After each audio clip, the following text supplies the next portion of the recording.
Hi అండి. అందరికీ నమస్తే. ఈరోజు వర్షిణి అయితే నిద్ర లేవగానే మా అమ్మతో పిచ్చ తిట్లు తింటుందనమాట. ఈరోజు స్కూల్ ఎగ్గొట్టేసింది. స్కూల్‌కెళ్ళనని చెప్పింది. ఎళ్ళు మా స్కూల్‌కంటే వెళ్ళనని చెప్పింది. దానికి రీజన్ ఏంటంటే నాకు మార్కాపురం వెళ్ళాను గదా! నెక్స్ట్ డేనే నాకు ఫీవరొచ్చేసిందనమాట. 103 వరకుంది. టాబ్లెట్స్ వేశాను. అయినా నాకు ఫీవర్ తగ్గలేదు. కంట్రోల్ అవ్వలేదు. నెక్స్ట్ డే మళ్ళా సింగరాకొండ వచ్చేసాననమాట. నేనింక ఉండలేను ఎళ్ళిపోతాను.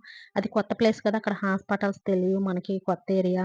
అది గాక మా తమ్ముడు గూడా బండయితే సింగరాకొండనే పెట్టేసాడు. అక్కడ బండి తీసుకురాలేదు. ఇంక అందువల్ల వాడు కూడా ఉదయం వెళ్తే సాయంత్రానికొస్తాడు. ఇంక వాడు ఎందుకులే వాడిని ఇబ్బంది పెట్టడం అని చెప్పేసి నేను వచ్చేసేసాననమాట సింగరాయకొండ.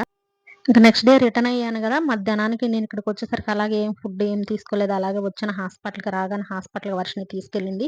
తీసుకెళ్తే ఎక్కడికెళ్ళినా గాని హాస్పిటల్ మధ్యాహ్నం 1 ఆ టైం అయ్యేసరికి ఆ టైంలో క్లోజ్ చేసున్నాయి. అన్నీ గూడా ఏదో ఓపెన్ చేసలేదు. అలాగే ఆ ఫీవర్‌తో అలాగే ఈవినింగ్ వరకు ఉన్నాననమాట. ఈవినింగ్ వరకు ఉంటే వేరే హాస్పిటల్‌కెళ్ళి అక్కడ 2 ఇంజెక్షన్స్ చేపించుకొనొచ్చాను. అయినా సరే నైటు 8 వరకు ఫీవర్ అలాగే ఉంది. 103 కదా! తగ్గలేదు ఇంజెక్షన్ చేయించుకున్నా గూడా. ఇంకిది నెక్స్ట్ డే అనమాట. మార్నింగ్ వర్షిని ఇంక అందుకని ఆగిపోయిందనమాట. మా అమ్మతో తిట్లు తింటుంది. వెళ్లి స్కూలుకెళ్ళకపోతే ఎలాగనని జెప్పేసి. ఇంక వర్షిని ఒకటే మాట అంది. "నీకు ఫీవర్ బాలేదు కదా! మళ్ళా ఒకవేళ హాస్పిటల్‌కి తీసుకెళ్ళాలంటే ఎవరు తీసుకెళ్తారు? అందుకే నేను ఆగిపోతాను. ఉంటానులే పర్వాలేదు నాన్న" అని జెప్పింది. అందుట్లో ఈ సంవత్సరం ఆ పిల్ల 10థ్ కదా! ఇంక చెప్తున్నాను స్కూలుకి అలా సెలవులు బెట్టకు. వెళ్లి చదువుకుంటేనే కదా! లైఫ్‌లో చదువుకోవాలి. చదువుకుంటే వాల్యూ అది ఇది అని జెప్పి తనకు చెప్తున్నా.